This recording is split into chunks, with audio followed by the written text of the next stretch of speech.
Hello, everyone, and good Sunday, definitely morning for me.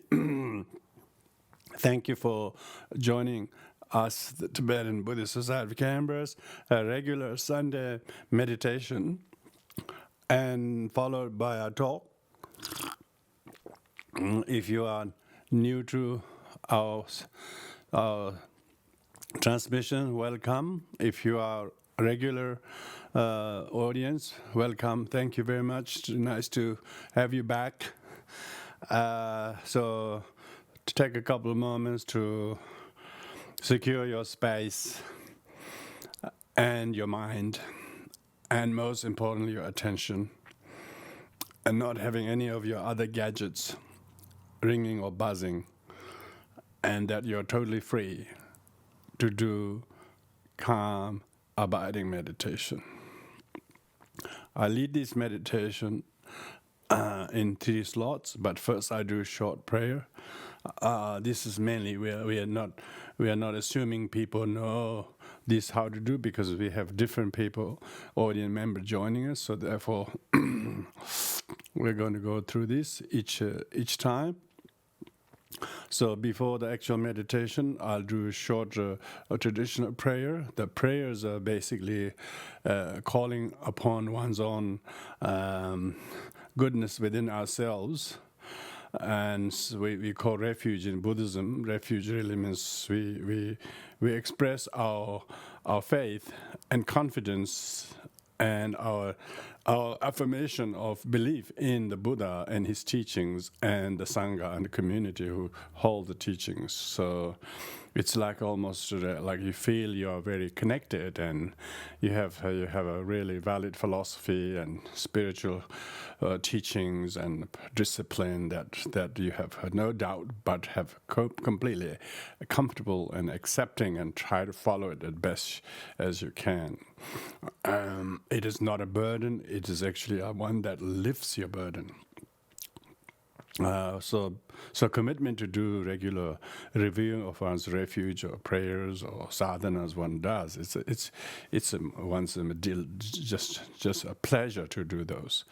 So here I will do the refuge prayer firstly, and for those of you who know the refuge, you can do. If not, those who are new, you just bring yourself to a very peaceful space. And I'm going to tune in, start your engine of goodness in your mind and heart, and try to look higher and wiser than we normally do. When you do, then you are safe. So that's really a refuge.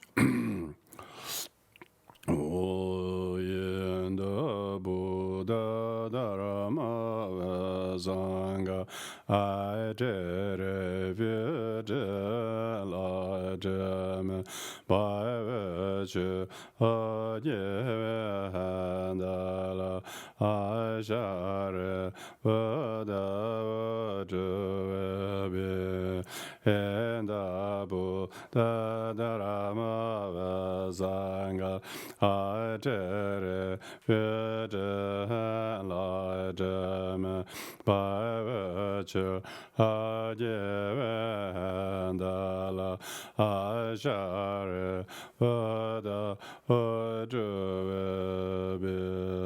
Sanje Chu Daje Chanamala Chanjo Barado Dane Jazuj Dage Zoje Bezo Namangi Dola Beja Sanje So those who have this amazing sense of safety and confidence in the Dharma, and then their main practice in everyday life is how to generate a loving and caring and very tender feeling and actions to sentient beings. So it's called practice, commitment to practice loving kindness. Buddha's teaching is all about how how to be kind, how to be gentle. So therefore, one renews the vow to practice loving kindness, and if you practice loving kindness, of course you will not resort to violence. So that's really good to review that.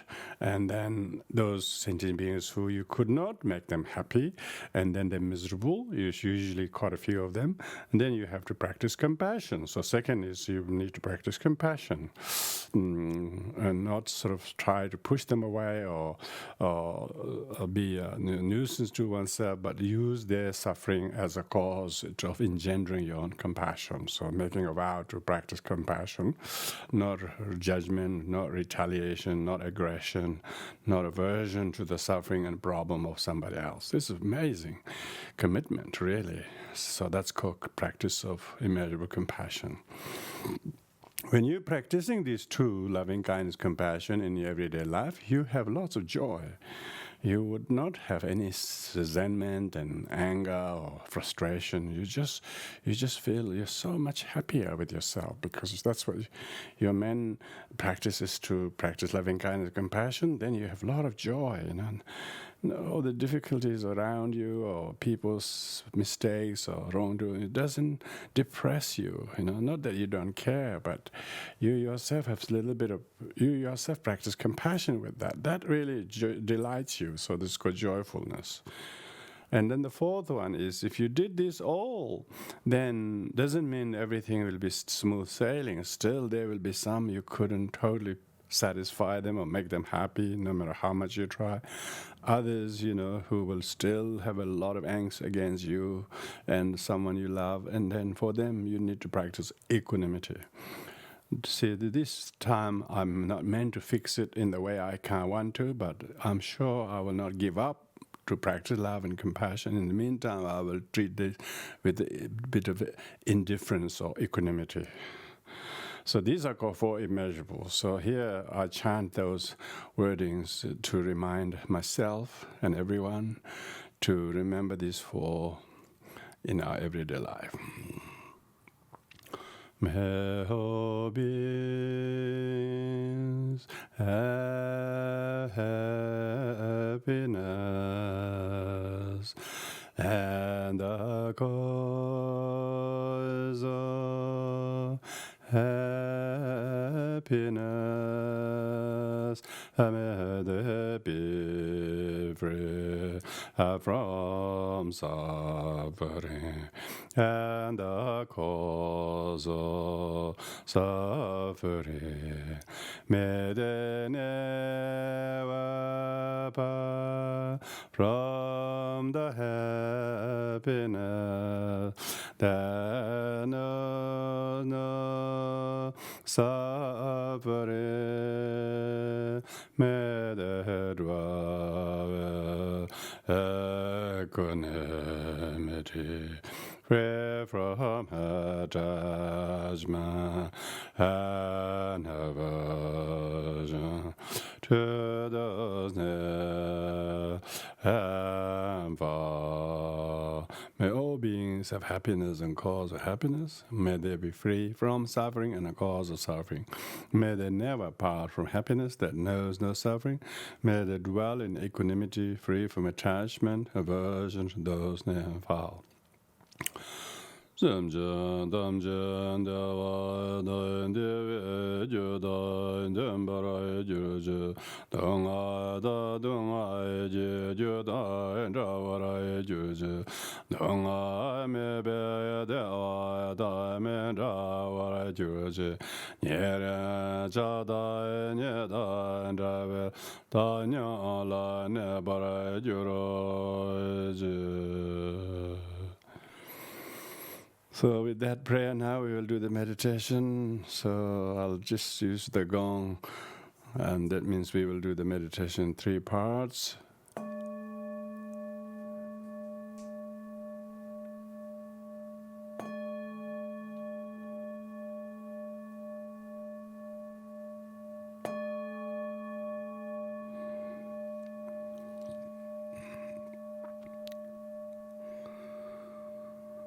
So bring your calm, peaceful attention in keeping your body in a correct position. So you consciously position the body from the feet, the hands on the lap, elbows relax and balance.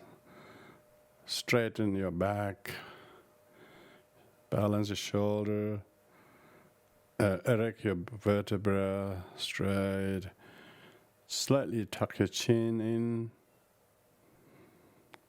lips, teeth, mouth left natural, tongue slightly curled inside the upper teeth,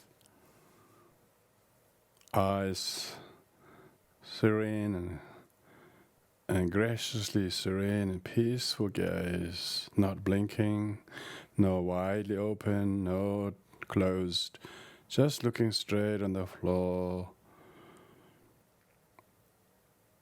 in a very insightful look. Have a sense of single hair pulling your hair towards the ceiling. So that's the end of the ascending scanning of the body. Then you reverse that scanning down slowly. So that's called mindfulness, positioning the posture. And then by doing this, you're harmonizing all the four elements that is solid, liquid, gas, warmth in the body, all will be balanced. So therefore you should know that the earth is the firm stillness. Water is that which hold balance, not stiff and rigid. Fire is that which would have good effort to keep it back straight, like the flame burning upwards. And the air is that feels light and mobile and clear in your brain, in the conscious mind. So mindful knowing the posture, checking and correcting as you scan up and down and feel those 3-4 qualities of stillness, balance, and awareness and inside. And so scan the posture up and down, reasonable number of times, say 6 to 8 rounds, and then take a conscious mini break. And then again repeat the same, scanning up and down, doing, knowing, seeing, feeling the benefit of holding this vigil of stillness. Not losing your attention from the posture, not distracting by anything, no becoming disengaged.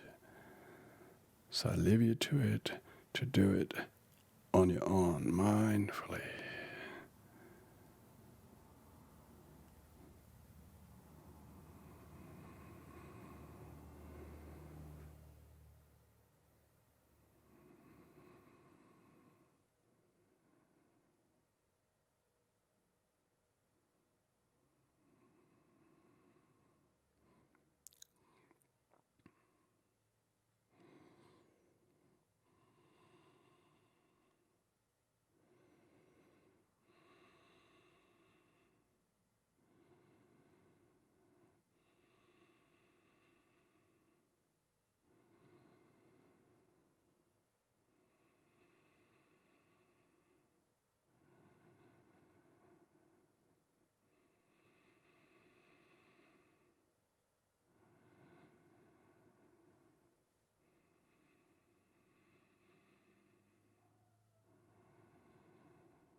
while keeping your attention partially on the posture as the support. Now specifically focus your attention to the incoming breath that you consciously inhale, see, witness, know, and do the inhalation, which inspires you by seeing the oxygen coming, bringing body of positivities in you as you inhale. As you follow the breath, watch the permeation of the oxygen in the blood streams, the lung and whole nervous system. As you follow and go with that, the blood streams floods your whole nervous system, rejuvenating, re-energizing whole body, becoming filled with the red blood cells. In this way, do see, feel the permeation. Then as you exhale, consciously breathe out, witness the carbon coming out. With that, you can get rid of stress and anxieties, worries, illnesses, or whatever difficulties. One out breath and feel the great sigh of relief. In this way, stay mindfully doing each rounds as carefully paced, and do about 6 to 8 rounds, and then take a deliberate mini break. And after the mini break, once again, repeat the same bout of effort with greater stability, mindfully without any dullness or distraction or boredom. Keep watching cognitively the rounds of qualified breath.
calmly keeping your posture. Now during this third and last section, we will focus our attention and not only doing each good qualified inhalation, permeation, exhalation, but at the end of each exhalation you count and then do the next, and to the count you do the forward counting, say as far as 21 or 30, whichever or whatever number you choose to, so that you do not lose the count. Should you find that you have lost the count, just don't get agitated, but remain calm and take a mini break, and then again repeat. Again, try to count from 1. So this is checking how long you can do each qualified round breathing, and at the same time being able to count to increase your endurance, quality, and concentration one-pointedly. So with this in mind, try to do as many uninterrupted rounds of breath that you have carefully counted. And while doing each round, doing, knowing, seeing, feeling carefully when you inhale, when you permeate, when you exhale. So it has an increasing effect on your own stability and also clarity, and therefore very calm.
Hello, everyone. Welcome back. Thank you for joining me in this lovely day in the spring. Today, I'm going to talk on this topic of conflict resolution, and particularly the causes and sources of the conflict. Because to be able to resolve conflict, you have to understand what are the sources and the causes of the conflict. And so conflict usually could be from social conflict, interracial conflicts. You can have international conflicts and communal conflicts, and as well as interpersonal conflicts, and then self conflict. So, and of course, then that will come back to the emotional conflicts, conflicting emotions. We can call them conflicting emotions, because the real conflict that we see by people or community or race, between race and gender, or different kind of hierarchy of the society, or between countries or world, is all to do with how much the individuals each have their own mind and not settled. So it's rather like that which disturbs and upsets you, something from within, then they actually manifest. And when you're particularly dealing with interpersonal situations, the conflicts are always inevitable. And the conflicts are not only inevitable. Conflicts actually are that which teaches us how to grow, how to make ourselves useful, not only to handle the conflicts, but how to learn from the conflicts. So conflicts are, sometimes people think they wish there was no conflict, everything is very harmoniously, like plain sailing. Life is never meant to be like that. It will be pretty boring, actually, if there was no conflict. So conflict is inevitable, because conflict is nature of existence. What we may Buddhistically call samsara. Samsara basically means a vicious cycle of existence, cycle of even if it suits one, it doesn't suit another. So therefore there will always are conflict. But what makes the conflict to come about, that interferes people's ability to focus their effectiveness and employ the energy. If you really look at it, when people are very fixed in their ways, and they don't know about that, so therefore there is that kind of attachment to something, your fixation, which in Buddhistic we call attachment. And then when you're so attached to your ethnicity or your language or your opinions, your ideas, you naturally will be in conflict with other people, because they too have their own point of view. They are entitled to have their own say, but if you can't understand where they're coming from, if you're going to just push on your own fixated views, and you're therefore ignorant of the causes of your own conflict, which is your own attachment. So the sources and the causes of the conflict are not because you have conflict with somebody, they are the cause of the conflict. They're not sources or cause of the conflict, they're just object of your conflict. The real sources or cause of conflict is both what their own mind brings that are discordant with yours, and also what you bring as opinions and ideas where you do that does not gel well with the other. So that's in relation to interpersonal conflicts. If the two person has conflicts, it's because neither of them are understanding each other. So it's based on miscommunication. We call miscommunication, but neither of them knows that's the case. So therefore, it's ignorance. Ignorance makes the person not able to care, not able to understand each other, assuming what one understands the other, but actually one hasn't checked whether what one understands is the fact what the other one is coming from. So usually people are impatient to check with each other where they are coming from. Is this right, what I'm seeing? Maybe it's complete misunderstanding. Usually it's all conflicts are caused by misunderstanding. So, which in Buddhism we call ignorance. So, most salient feature of all conflicts is the ignorance of the problem. Makes the conflict to stay unresolved. So, therefore, understanding the cause and source of the conflict is important for both two parties from their own end. If they do not introspectively check what is they themselves are doing that are not conscious, that they are doing unconsciously, saying unconsciously, assuming unconsciously, thinking what they assume is what actually it is, without actually checking. So there's a lot of all the conflicts are created out of ignorance, out of unconsciousness. People are unconscious. If they did this will go like this to people, but they don't realize that it will be perceived totally differently. So if you knew that if they are perceiving this, then you have to actually do it so that does not necessarily perceive that way, and therefore try to clarify. And if you know the causes of the conflict, you can actually acknowledge quite a few of those things that may have been contributed by your own naivety and your own insensitivity. So if you have a conflict with, say, interracial conflicts, because both of them brings lots of prejudices against each other, and they think, oh, they are like that, or they are like that, that kind of thing. Either treating someone with contempt, or oneself has a very big problem of superiority complex because saying, well, I'm white, or I'm male, or I'm the boss. That kind of that's overestimating oneself, overestimating one's own value, and not realizing how that is not going to go very well. See, completely unaware that he is so self-important. His over self-esteeming is the problem of the conflict, but he does not know that. So that not knowing this is called avidya. Avidya means ignorance. So person is not schooled to know that. Avidya. Vidya means knowledge, and avidya means unschooled, unknowledged, untaught. He doesn't know. So therefore, knowledge is so highly prized, be it just normal secular knowledge or spiritual knowledge or just knowledge on any particular technical fields or whatever. When you know the thing, how liberating it is. It just likewise, it's good to know what is the cause of the conflict. Cause of the conflict is largely misunderstanding from our end towards the other, from their end towards us, and for ourselves also we do not know what we are assuming and misunderstanding it on the basis of that. The moment we are able to understand the cause of the misunderstanding is one's own ignorance, one's own unconsciousness, then one will learn to restrain that prejudices, that view upon the other people. So you will be much more considerate towards other people. But when one is not conscious of the cause of the conflict, one is very inconsiderate without knowing it is being inconsiderate. So it doubles the trouble. Firstly, one doesn't know. Secondly, one is not aware one is inconsiderate.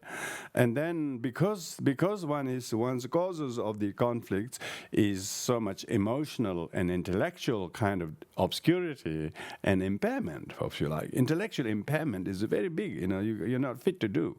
Exactly. A lot of the time people are intellectually impaired by their prejudices and contempt and inconsideration of the other. So So say if the interreligious conflict, that they both are, the causes of their conflict is they put down and look down on the other, or prejudiced over the other, and without any willingness to understand where they're coming from. And you might even have a lot of things in common. Instead of becoming cause of conflict, it can be a cause of companionship, if one has the ability. But because people aren't so willing to understand the real cause of the conflict is one's own self-importance, one's own righteousness, one's own unconsciousness of this. So that's why it is so important to in Buddhism, even meditation, even prayer or study of Buddhism is all about how those undesirable conflicts occur where they least wanted.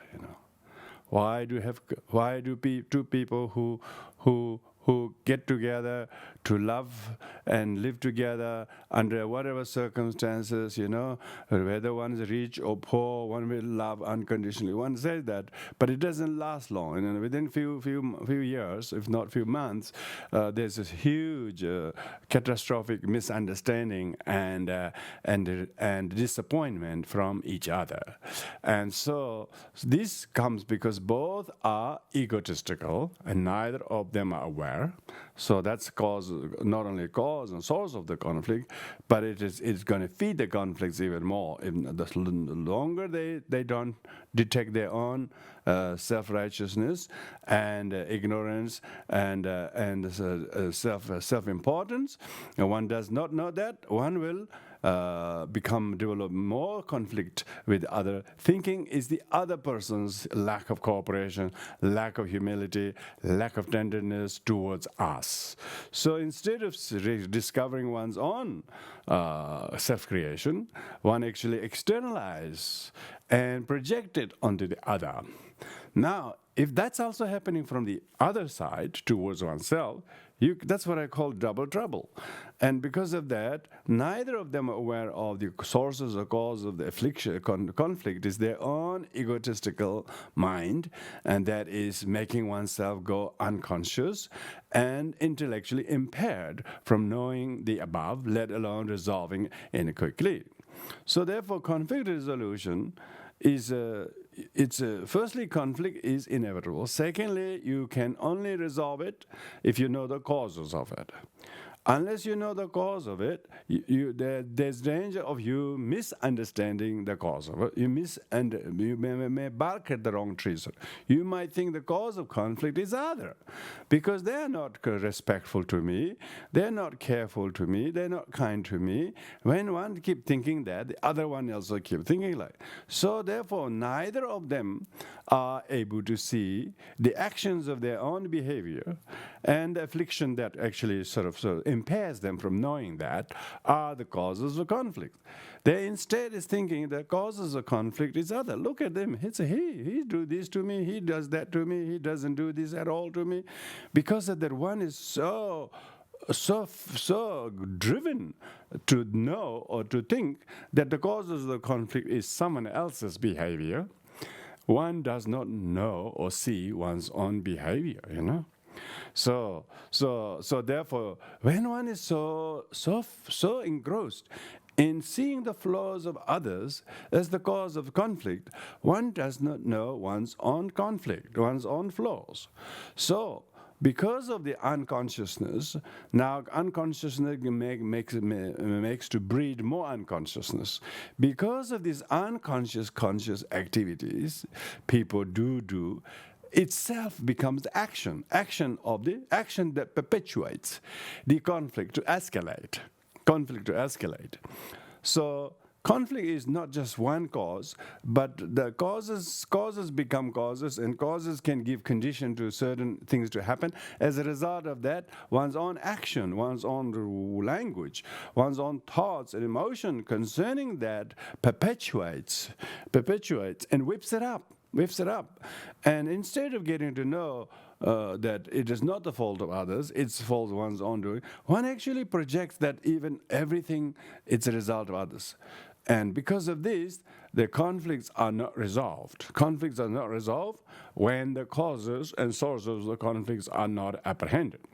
When people do not apprehend the correct source and causes of the conflict, they are more likely to point their finger to non-causes and sources of conflict as the true causes and sources of suffering.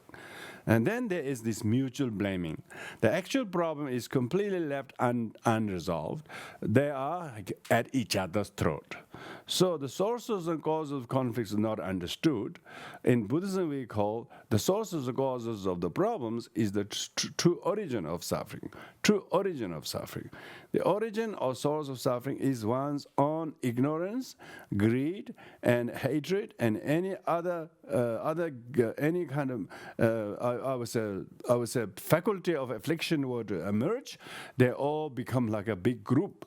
This group of afflictions works against you to the extent of emotionally become obscured, karmically become obscured, and cognitively become obscured. Because of this, the conflict is perpetuated.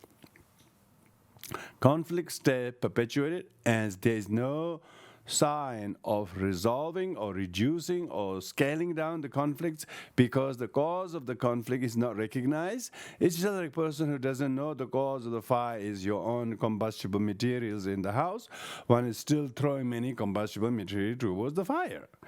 The very combustible material is the cause of the fire. Otherwise, the matchstick wouldn't burn anything unless there were a lot of combustible. Maybe the matchstick is like the people, but if you didn't have any combustible material left there, then even their matchstick would not burn anything. Yeah, matchstick sitting inside the matchbox does not burn anything. So even there are 100 pieces of matchstick, that still doesn't burn anything. So the cause is like that, but it has to be conditioned. If the matchstick is rubbed against the box, and then it will produce the fire.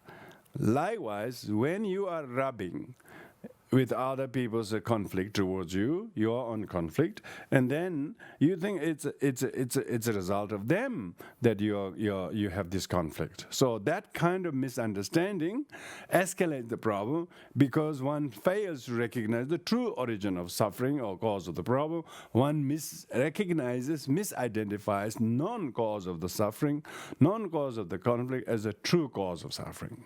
Because if one were to recognize the true cause of the conflict, which is one's own ego and a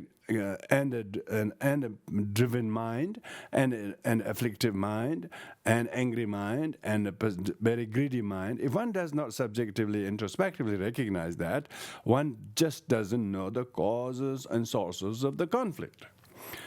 So that's why meditation and self-discipline is very powerful remedy as far as informing and reforming ourselves to tell us that I need to change my own attitudes, my own thought, and my own reactions, and my own action that I perpetrate has to be stopped. If there is this kind of self-recognition, then one will be able to stop, and then the conflicts are understood. Not only when you see the other person has no sign of abating, no sign of scaling down, you develop compassion to them. Oh, just as he is also so mistaken by their self-righteousness and gross affliction. And now for my lack of doing any cooperation towards them, I have also made them to be escalated to this level. So I'm partially responsible for their misery, and therefore I must behaviorally change to be tender and loving and supporting to the other instead of pointing finger towards the other. When one of the two were to think this way, that's because they know the true source or cause of conflict is one's own ego, and the other one is dittoed. The other one is equal. Only difference between you and other doesn't know this at all, and you actually have the benefit of knowing this. Because of that, you are morally empowered to to develop and impart compassion to the one who does not know this, who is unable to know this. Because of that, you feel very pitiful and compassionate for their deficiency rather, and because of that, you can see their sorrow or problem will escalate if you too were to recondition that by reacting and overreacting, pointing them as if their fault, because they would not like to hear that, but they like to hear from somebody's behavior that you are actually becoming more kind towards them, because you have now discovered the true cause of suffering is one's own affliction, selfishness. When you become less selfish, then you will be fit emotionally, morally, physically, verbally, to actually act with tenderness and kindness and care. And therefore the conflict is basically, conflict is like a fire. Fire is extinguished when you pour the water on it. Because you don't have any water, the buckets are empty, you can't extinguish the fire. But you prepared there in danger of fire, you have a bucket of water. Therefore, you can throw it on the fire. As soon as it comes, you can extinguish it. So conflicts are only resolved if you know and if you're well prepared the danger of this conflict, and you are very well equipped spiritually, mentally, and how to remedy that by extinguishing it. So if they are a bit aggressive to you, you have to be gentle to fire raging to you, but you got to bring the bucket full of water to extinguish it.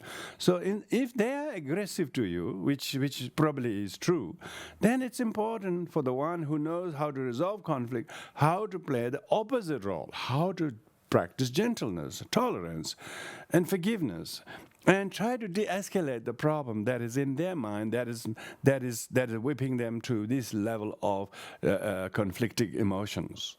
When you see this, then there's a lot of pity and empathy in witnessing that, and because of that, you yourself will not resort to another causes and courses of affliction, of the conflict. You now know how to dim the fire that is burning or extinguish the fire that's burning, because you're not going to pour kerosene on the fire. Most people who don't know the causes and sources of the conflict, they're pouring kerosene on the burning fire or pouring more wood chips on it.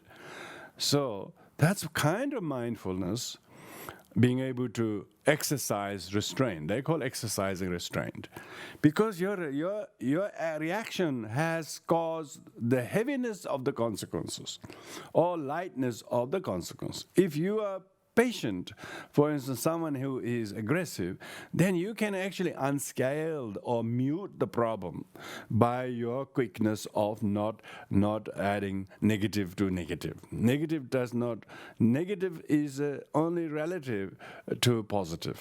It's not independently and permanently negative, whatever somebody did. But if you know how to overcome a problem, you got to know the cause of the problem. So you can't have a result without knowing the cause. You can't say, I want to enjoy good health, but you keep eating junk food and do no exercise and no proportion of your food and always eat like cows and like that. Of course, you want to be healthy, but you're doing so much so that it's actually counterproductive to your good health. So lots of human conflicts, be that you and your somebody. Maybe you don't like somebody at all because what they did. So it looks like to you, your source of conflict with them is their action. On the surface, it's true. If they didn't do A or B, you would not be infuriated. But even if they did that, if you if you are not unconscious, you also would not let what they do to be cause of hurt and misery to you, because they are only a condition to cause you. Real cause of the hurt and conflict is your own ignorance and impaired intellectual functioning. If your intellectual capacity is malfunctioning, that is what makes yourself always vulnerable to be harmed and affected and emotionally drowned in sadness and sorrow or strife, because there is a conflict, say, between you and your father or your sister or whatever it is. or the fact that there is a conflict between some people in your family. It's not directly to you, but they are not, and you get really stressed by that. When you think the conflict, your stress is caused by their conflict, that's misunderstanding. The stress that you have as a result of witnessing their conflict is caused by your own selfishness. Of course, we can't tell everybody it's due to your selfishness you have this conflict. It may not be a very popular thing to say, but those who really want to think, there's a lot of grain of truth in that.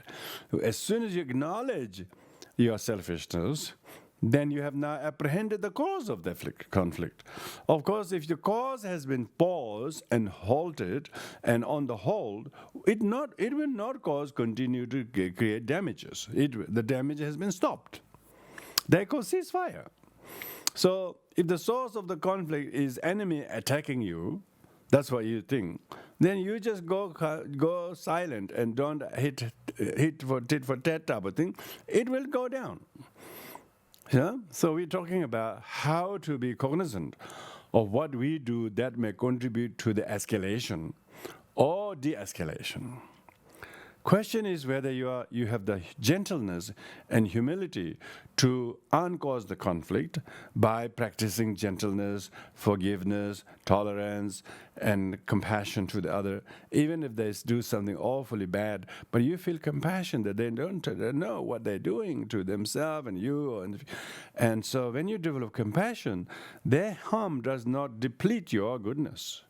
Their harm awakens you. Why? Because you know the real cause of the conflict is your own selfishness, not what they do. So you have now lost not the power to the other, because you have self-empowered yourself how not to play so weak. This is very important, even in sporting activities, competition, you want to make a smart move so that the other person's very, very strong move does not sort of defeat you straight away. You need to outperform them by not blaming what they're doing, but understanding how to undo that. So therefore, conflict is not about if they shoot at you, you also shoot at them. That's not resolve the conflict. You have to be able to highlight by hook or crook, if they are doing something like that, how that will be counterproductive, harmful for themselves. If you can make them and educate them to teach them what actually is they are doing, that will help you to not only understand the causes and source of conflict, but also understand the causes of the resolution of the conflict. Causes the resolution of the conflict is you have to have humility to accept what part of the conflict is your own doing, and you need to take them back. You need to acknowledge and confess and forgive yourself and others, and then seek their pardon. If you do that, then the conflict was maybe, say, if you in terms of physical weight, maybe conflict was like 200 kilos. And all of a sudden, when you did that, the weight of the conflict has reduced at least by 50%, because you totally took advantage, acknowledge what your share of the conflict you have contributed to because of your behavior. You're screaming, or you're saying this thing, you're writing that thing, or you're thinking like that. And if you keep doing that without any self-acknowledgement, then the source of a cause of the conflict is undetected. Because of that, even you try to reconcile it, it's not reconciling, because there's no clarification that has been occurred into your own mind. So Dharma, and the Dharma is a very much like a emotionally try to become very well read and well literate about your own mind. You can read your own mind. If I follow these thoughts and acted on their behalf, it will bring me this and that kind of negative consequences. When you're able to understand the cause of conflict, you have to understand the cause of harmony. Yeah, your harmony is not something that exists by itself. Harmony is where you develop peace and tolerance and humility by suffering the bitter pill of the conflict. And you don't want to live in conflict with somebody. You don't want to be angry at somebody or have resentment towards somebody. If you have that, then you have this very nagging that other person did something wrong, you want to punish them, you want to make them guilty for whatever they did, all that kind of mind if you have, that conflict doesn't need to exist out there. That conflict is capable yourself, always harming yourself because of the resentment. So therefore, understanding conflict entails oneself empathetically recognize the frailty of the other, who does not have the fitness to know their selfishness, their arrogance, their sort of roughness, and sort of the approach is so never sort of carefully chosen one, because therefore they will instigate. They can instigate any kind of conflict without there being any conflict. The way they come over, because they're so predisposed negatively. Now, one who's negatively predisposed, if he or she does not know that they are negatively predisposed, they will do so as a drunken person. Yeah, drunken person are warned not to drink because they have to drive home or whatever, or they have to go to work tomorrow or whatever, and so we can dissuade them. And if a person is drunken by their righteousness, it's not a drink from the bottle they drink. It's the self-righteousness. It's this bottle of body, physical me. This bottle of ego in which one has bottled up all this righteousness, unless he's able to see that is the root cause of the problem, whatever he do will escalate the problem. There is no sign of abating the problem, reducing the problem, or resolving the problem. Why? Because there is no understanding the physics, the mechanics, and the props that has made the conflict to appear as a conflict. Nobody wants to form a allegiance or relationship with anybody in order to have conflict.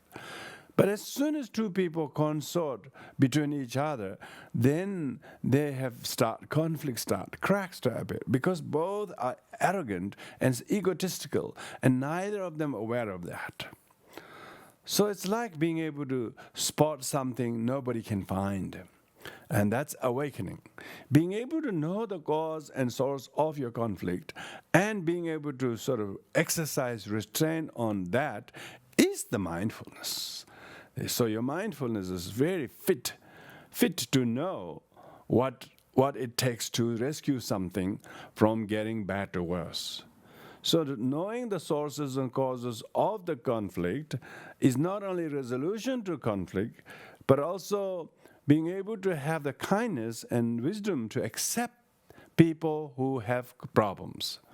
And you don't say, we can't have someone like that living with me or around me or whatever.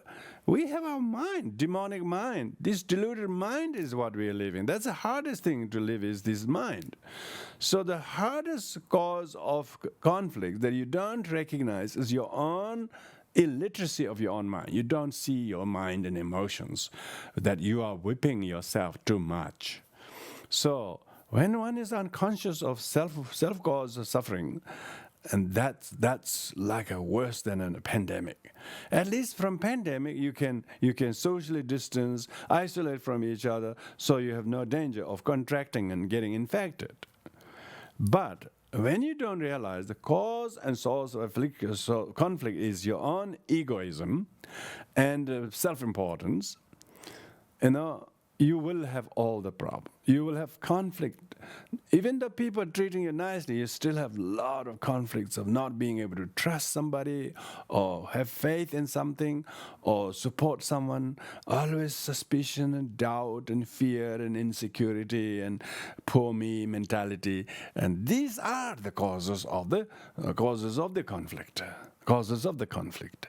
We call traditionally, we don't call conflict, we call afflictions. They are your affliction, particularly self-grasping, is the cause of your misery, your anxiety. It's not the pandemic, it's not the loss of the business. They may have some effect on some, but others are not attached to. No, this everything is impermanent. So why you try to make so hard to be permanent? Everybody's life is full of 420 disease. Just question is which one will manifest symptomatically. But yet you think just as soon as there's disease, that's the end of it. Then you become extraordinarily very, very, very, very upsettable and vulnerable and very, very unstable. It's because one is only thinking, me, I might die, or this may happen to me, and so many people dying every day without this disease. So it's not an end of the world. It's just the nature of the world. The question is, what is cause? When lots of people are dying from cancer or diabetes or high cholesterol or whatever, we don't call them pandemic, but there are probably more people dying from those diseases each day than the so-called pandemic. So when one is able to recognize even the pandemic is caused by individuals who are contributing to the collective bad. And because we exploit the mother nature, and therefore when we are hit with the pandemic or some flood or fire, we think it's them doing that. And so some people blame people in China, and people in China blame some laboratory in the USA. So none of them are willing to acknowledge the true source and cause of the conflict. That is, therefore there's disease, there's sickness, and therefore they're blaming each other. There's death, they're blaming each other. So that mode of blaming, the tendency to blame somebody unashamedly, is the cause of the conflict. Not only conflict, but escalation of the conflict. Ineffectiveness of whatever you try to do by remediating, whatever you do, that's just temporary. You do a course, it becomes temporary. It sounds all good, but you still hasn't shifted from this egoistic mind. So therefore, recognition of the true cause of the cause and source of the conflict is ego, and therefore desire and anger and ignorance and jealousy and competitiveness and righteousness, all these things are what we call the categories of various afflictions.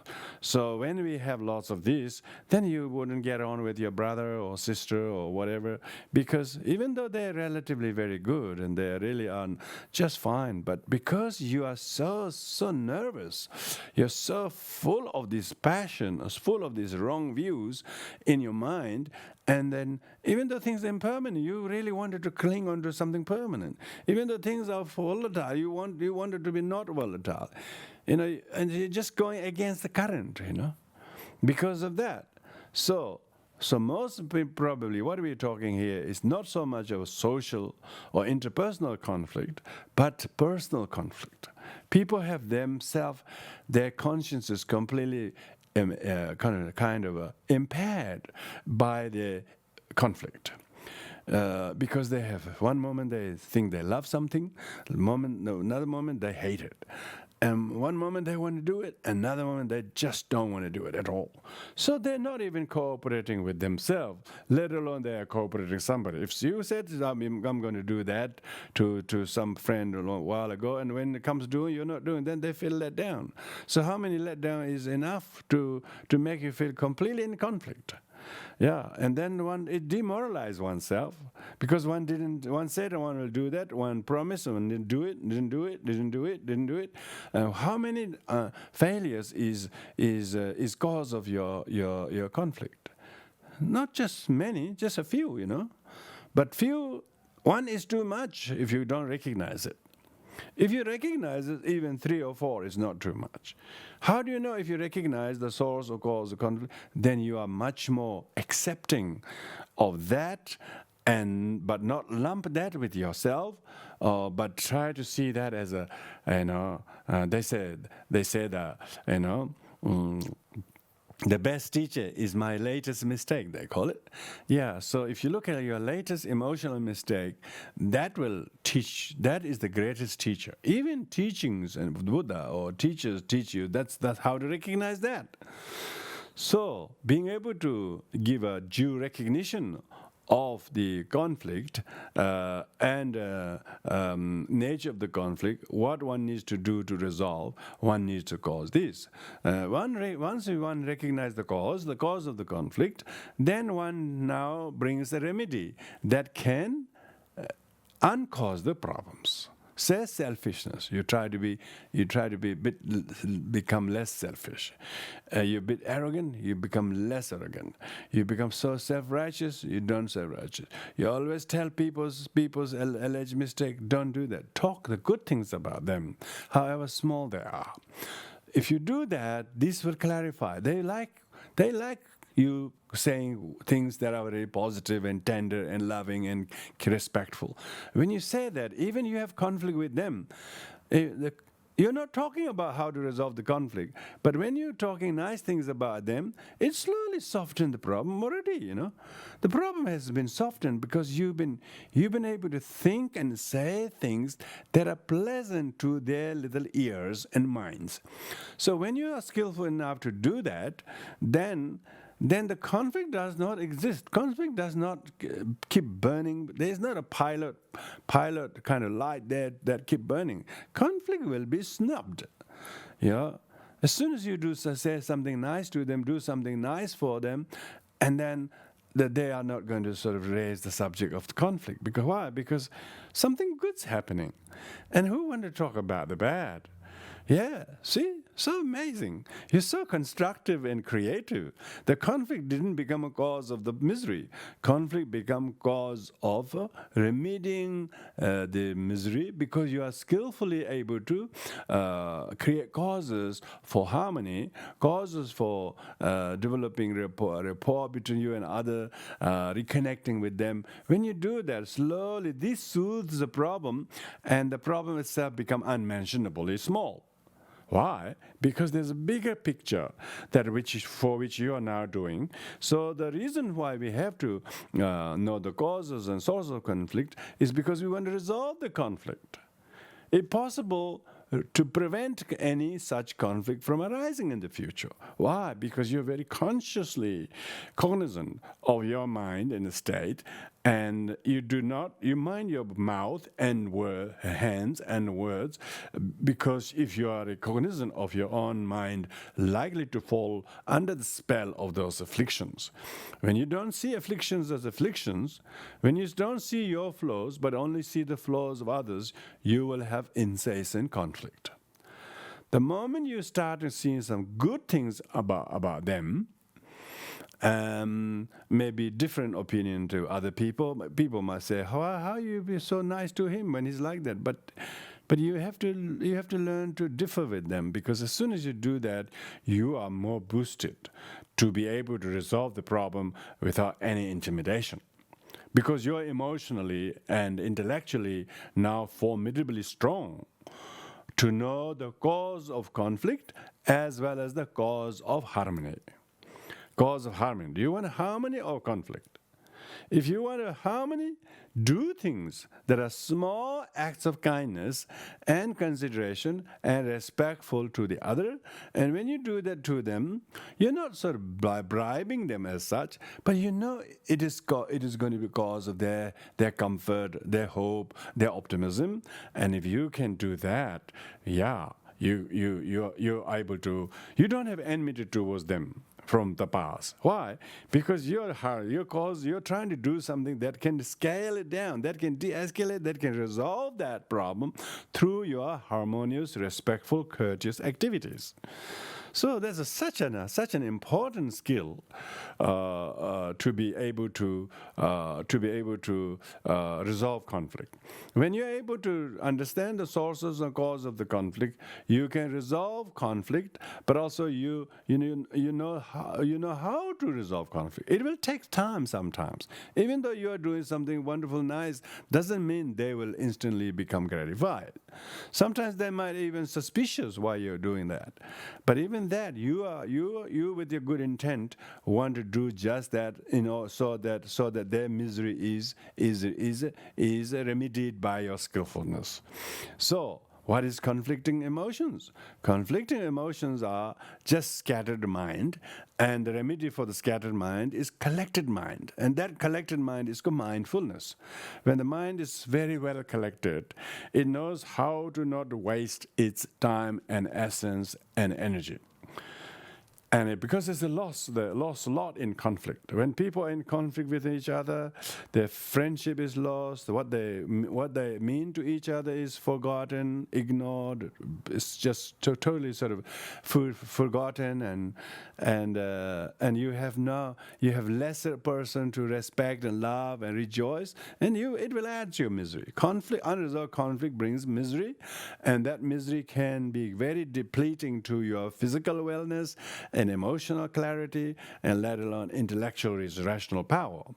So therefore, being able to resolve conflict by knowing the causes and sources requires oneself to have a discipline, to meditate. Discipline and meditation. When you have a good discipline to meditate means being present.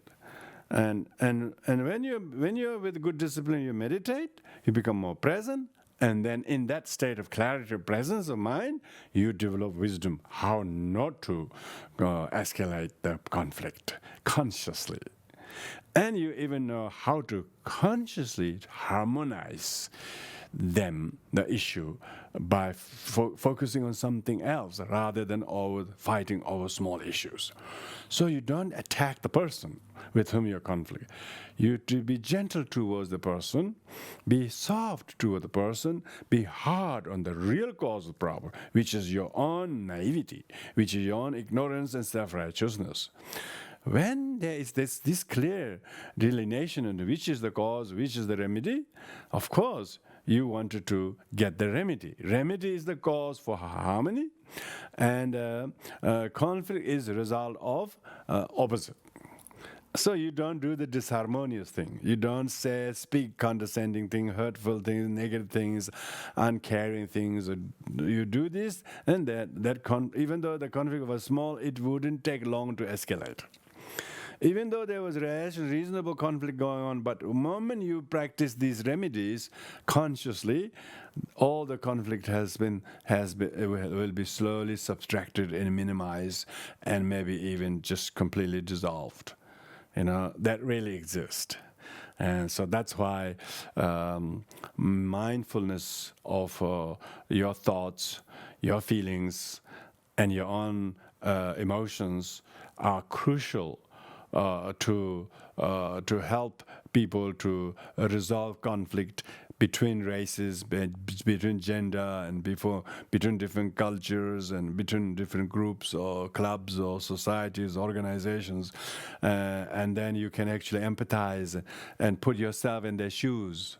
Put themselves in their shoes and put others in your position, and then try to look at you, and yourself in their position, and then look at you. When you do that, you will have the fitness to change your way of maneuvering or what you do to resolve the issue.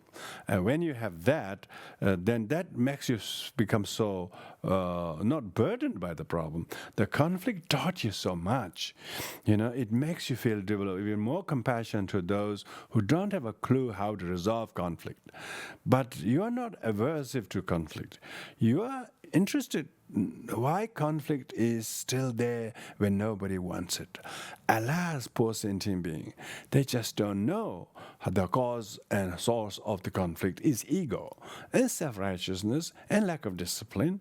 But if you can teach all those things to somebody, including oneself, you can remedy the past conflict, you can forgive the past, you can renew the future with a completely new set of mind that actually sees quite a different perspective that previously didn't know how to begin.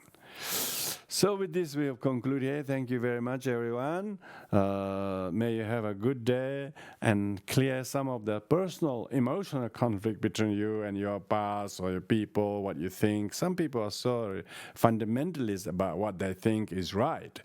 And that righteousness is one of the most hardest cause of conflict. So recognize that, and that will make yourself to part from the wrong views and the wrong attitude and righteousness. If you can part from that, that's a one negative influence you do not need.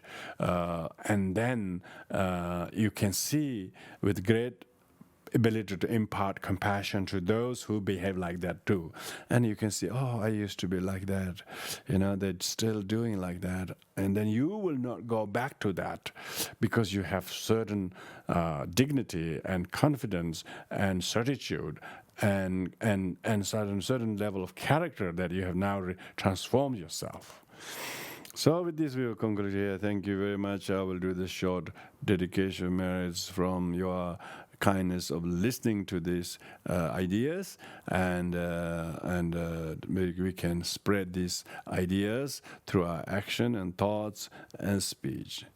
Oh, by the mere hovaga da deva benzaga ovnez me ale berada around the ocean of Buddha desenez herenda maya nadije whatever merada me be constelas vas to the mahayana dije courage manjushin would as a ma trabadra de la follow it oh de hezamba ajade de oh de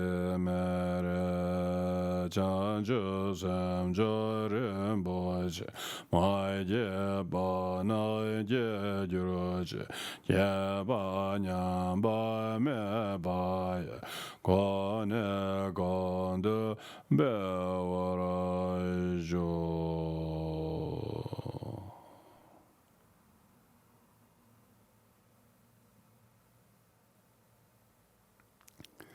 Thank you, everyone. Have a nice day. Take care. Stay safe. See you next time.